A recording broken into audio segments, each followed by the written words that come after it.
And take 3.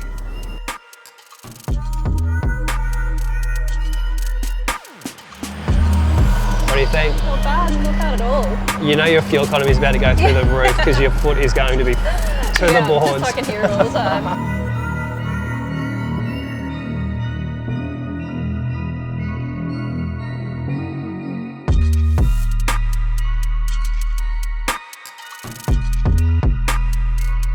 We're on the wrong side of the car.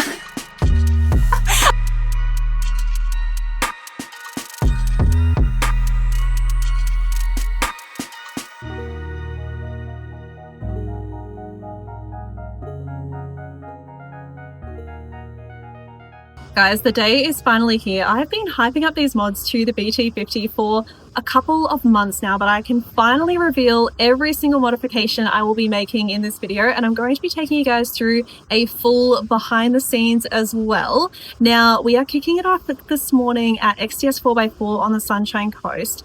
You will all know how much I love my train canopy setup from the guys here at XTS. They have done such an incredible job, but they also have taken on so much feedback. So since I had my canopy put on about 8 months ago now, they have made so many modifications. So it just made sense to come back out here and get their latest canopy installed onto the BT. So currently she's completely empty in preparation to have this taken off and put back on. So I can't wait to take you guys through exactly all of the new upgrades that will be going in. The rest of the modifications, you guys are just going to have to stay tuned for that. I'm going to reveal all of it in this video, so make sure you stick around for that.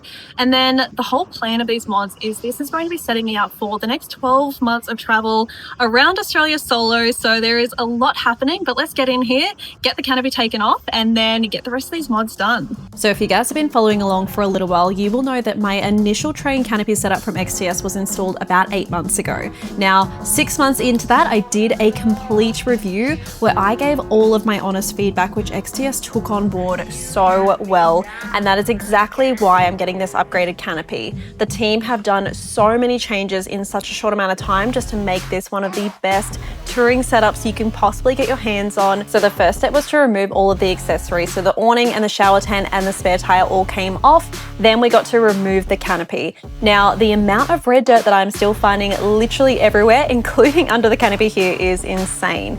Now, with my previous setup, I had all of my own 12-volt system, so that just got transferred over to the new canopy. Now, the new canopy, the reason why this is such a great addition is not only does it come with this flush flooring, but it's also a modular system, meaning that you can really customize it to suit your needs. Another really exciting addition is XTS's brand new stainless steel water tank. This is a 50-litre capacity, which I already had, but their new model is now stainless steel, meaning that it is actually food grade as well. If there was 2 things I really needed in this new setup, it was more storage and more power. So the guys got ahead with setting up the new rooftop tent, and I decided to opt out of the roof racks and get 2 solar panels instead. You'll also notice this rooftop tent is a little bit bigger than my last one. So this is XTS's new lifted rooftop tent. This is now going to give me 145 centimeters in width and 211 centimeters in length. So definitely extra room there. From here, it's really just a matter of remounting the shower tent and the awning, and then the team went ahead and put the new canopy onto the tray and then finished off all the final touches for today.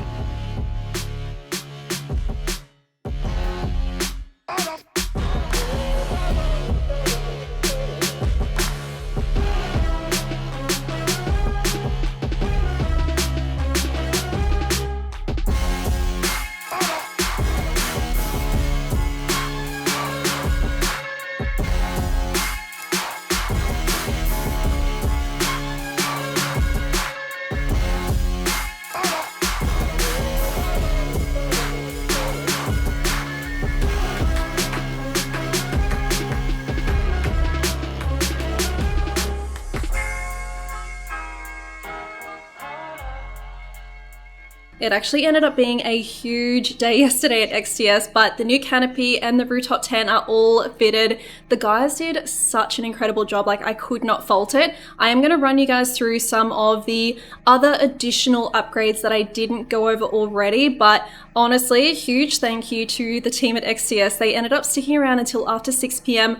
on a Friday night, might I add, to get all of this done. With all of the mods that I got back to back, I just did not have the room to be able to leave it with them any longer, and they did an incredible job. So let me give you guys a run through, and then today we are actually going to be installing the Bush Wraps DIY kit to protect the paint, so we'll get into that straight after. Now you already know that the guys put in the brand new stainless steel water tank, but they've also put this cover over the top as well. So not only does it protect the tank, but it also just gives it this really nice smooth finish, which I'm absolutely obsessed with.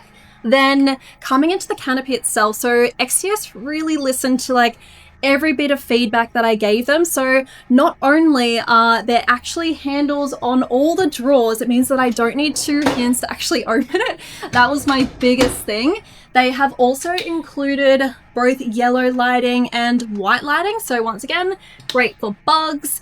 Then because I'm a very tall human, they have covered the actual lock. So this is all still linked up through my central locking, but now this is completely closed. So not only can things not drop on it and lock the canopy by accident, but like I said, it's a lot more protective to obviously stop my head cracking open if I hit my head, because I do that all the time. Outside of that, obviously we've got underneath the fridge here, we've got the drawer, so that wasn't there previously. And then I think I mentioned the cabinetry over the other side. I've got the 2 drawers in there, but I will also get the XTS additional storage that will hang from the canopy. Because it's all modular, you can just easily, you know, attach different shelves in there wherever you want. So that's an overview of the setup. I will get the rooftop tent up a little bit later and show you that, but we have got a lot of work in store for today because we are going to be installing the Bush Wraps DIY kit. Last week I had all of the paintwork completely buffed out because the amount of scratches on the BT was insane. I probably should have installed Bush Wraps a little while ago. So I'm going to open up the Bush Wraps pack and we're going to see what we've got installed, because I'm just winging this. So as far as our Bush Wraps install, so I've got all of our PPF film here. In the kit, it also comes with the Seal and Protect, the full drive wash, which I don't need to use because I've already had my car detailed. You've got the cloths, you've got syringes and these little squeegees, so that's to help get all of the air and of course the water out. There is once again these clay bars as well. I've already had it all done as far as the buffing of the paint go, and then of course the installation solution. So there's a fair bit for me to figure out what to do next. I'm just going to lay out our film, see where everything goes, and then I might get Trent to come down and help me, because I believe this is a 2-man job as far as holding up the film and then placing it onto the panels. So I've got Trent here helping me, so we're just going to pull off the film. Have I read the instructions? No, but we're going to make this work. I haven't even done a tester, so we're going to do this all together.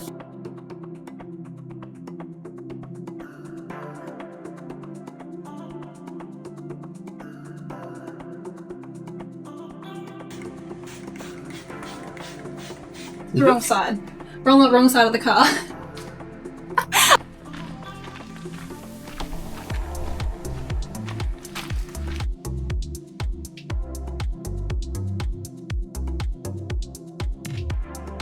So the goal is to line it up as perfectly as possible, and then you can squeegee the water out of it from there.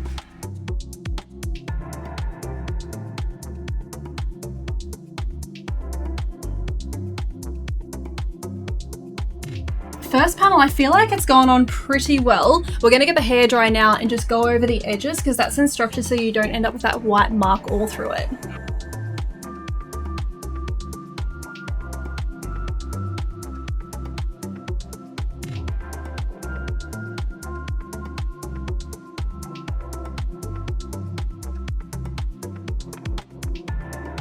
So I'm onto the second guard now. This is proving to be a lot more challenging than the other panels, which were pretty straightforward. I'm getting a lot more air bubbles in this, but in the pack, it did actually come with the syringes, so that's where you can get any air bubbles out if they do occur anyway.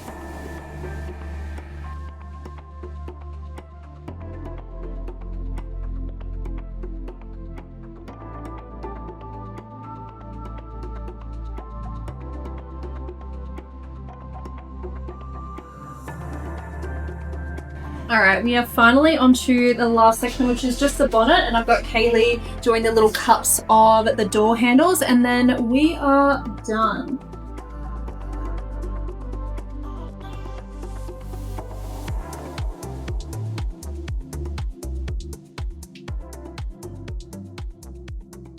The bush wraps is done, thank God. It didn't feel like a huge job, but at the same time, I feel like we are all so exhausted. But at the same time, trying to help me put my coffee machine in, you will all know that I have tried gluing it using so many different types of glues and it's just never worked. So this time we've actually drilled through the drawer itself and then screwed up into the coffee machine. So that should not go anywhere.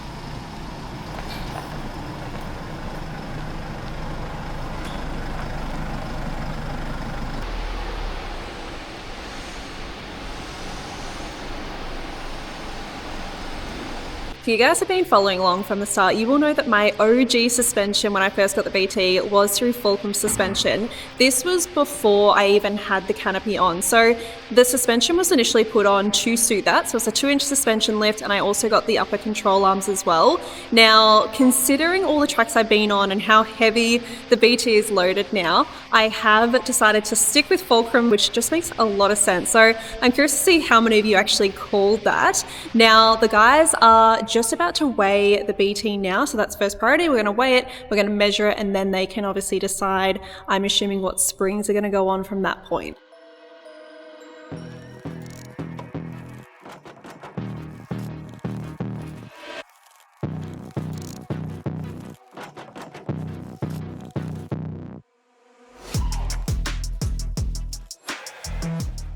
Because I have absolutely no idea what's going on, JD is going to explain exactly what we are doing to the BT. So, JD, give us a bit of a run through.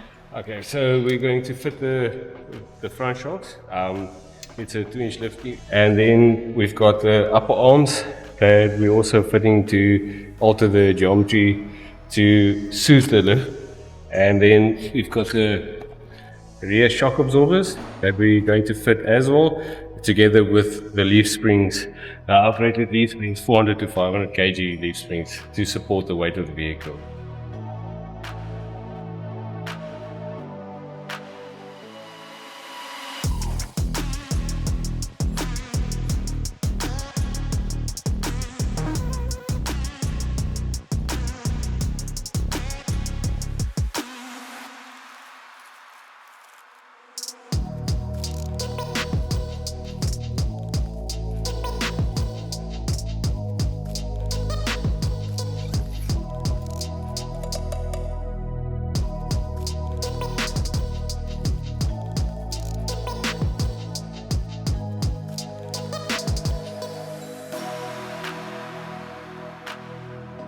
All right, well, the lift kit is now done. So we've just got it on the hoist and we're going to be doing a wheel alignment now. Then the guys are going to take it for a drive, do the final tests, and then we are good to go.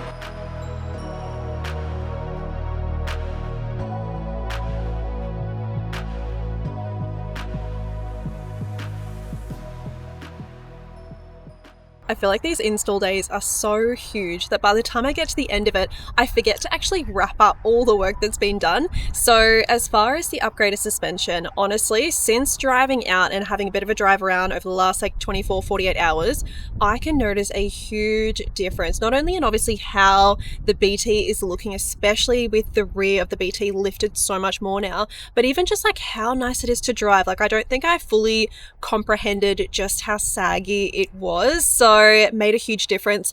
I believe he said that I got 70 mil lift in the back, which is huge. Like, when I say that, I'm like, maybe that's wrong. But then when you actually look at the lift, it is just insane how much of a difference it made. So I wouldn't be surprised if 70 mil is correct.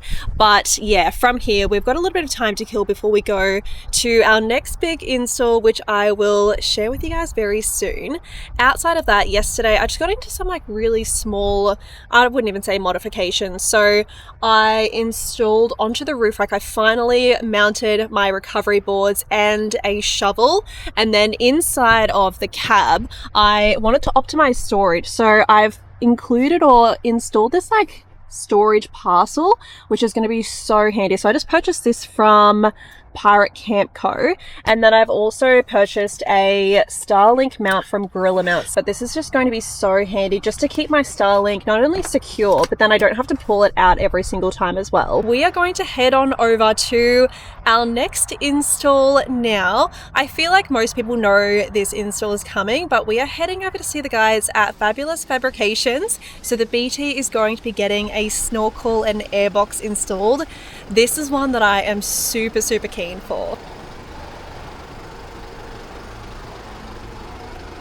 Now guys, I will be the first to admit that I don't know everything, but I am so willing to learn, especially when it comes to the BT build. Now I'm here at Fabulous Fabrications. They are going to be installing the Snorkel and airbox onto the BT. When it comes to the need for a snorkel, I definitely understand this process given that we want that raised air intake for any deeper water crossings. But when it comes to the installation of the airbox, this is something that I don't fully understand the importance of. So the guys are going to explain this entire process to me. I would highly recommend, if this is something that you're keen to know a little bit more about, jump on over to like their Instagram, their YouTube. They do so much content on things like this. The guys are going to get started. The BT is in the shop ready to go. So we're going to start drilling in and getting that snorkel fitted.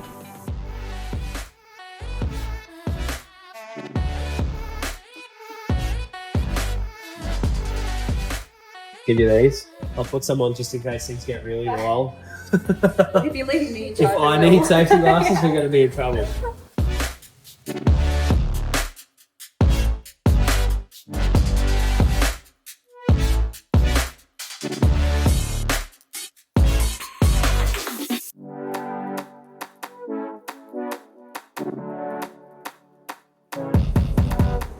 Now, here's this.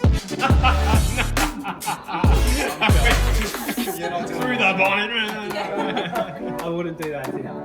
Do you want to? No, definitely. Oh.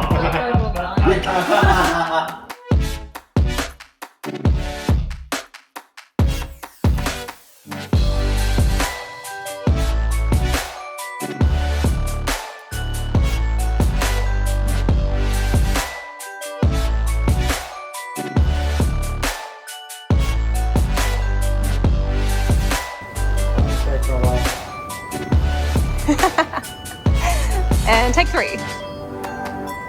Ta-da!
The airbox and the snorkel are now fitted. It is looking incredible. Nathan's going to give us a bit of a run through because I did say that I wasn't too sure exactly what the airbox was for. So Nathan, give me a bit of a rundown. So basically we've got rid of your stock airbox. We've installed one of our pond filter airboxes.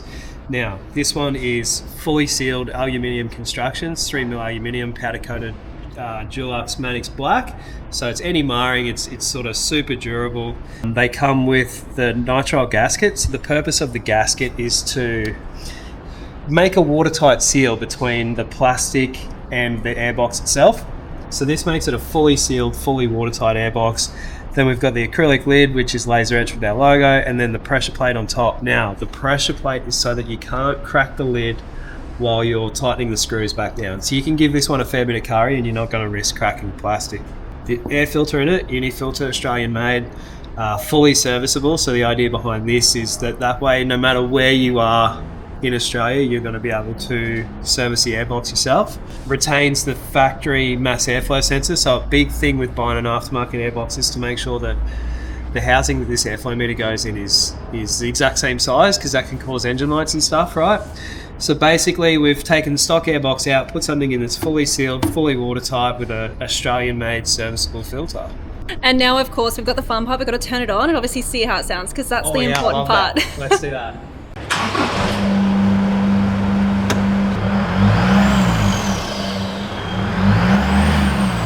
What do you think? Not bad at all. You know your fuel economy is about to go through the roof because your foot is going to be to the boards. Just so I can hear it all the time.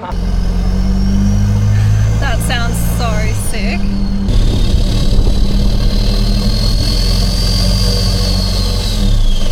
Alright, so the very last modification to the BT that I will be completing is today. We are here at Ultimate Diesel Tuning, and the BT is going to be getting not only a soot clean but also a custom dyno tune from the guys here. So I'm pretty keen to see how much this actually changes the drive overall. We're going to head in, say hello to the guys, and then tomorrow I can come and pick it up and we can do a full test drive and we'll do all of the pre-checks. So I'm here with Michael from Ultimate Diesel Tuning. So we're going to be doing a soot clean first, is that correct? That's correct, yeah. A little bit about it. Yeah, so obviously with the common rail diesels, that they're known to get a bit of build up on the intake system. So the worst thing is with that is, you know, the more that's in there, the more the engine struggles to breathe. So we want to get rid of that first. So it gives the best for the tune, you know, and the best results out of it that we can possibly do. Fantastic. And then dyno tune later this afternoon? Yeah, so then we'll go through, we'll get on the dyno, we'll tune the car to you, your vehicle and what you're using it for. Obviously we'll sit down and go through.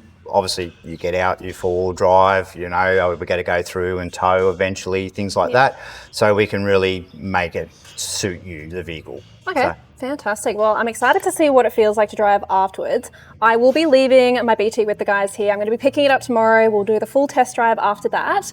The guys are going to be doing a bigger in-depth walkthrough over on their YouTube channel. So definitely jump over to Ultimate Diesel Tuning YouTube for all of that. Otherwise, I'll see you guys tomorrow. beautiful. We'll see you then. Well, I've just gotten the call. The BT is ready to go. So I'm going to head on in here. Rob is going to give us a full run through of all the results from the tune. And then of course, we're going to take it for a test drive and just see how it's going to drive. But this is actually the very last upgrade to the BT before I set off on the next big lap.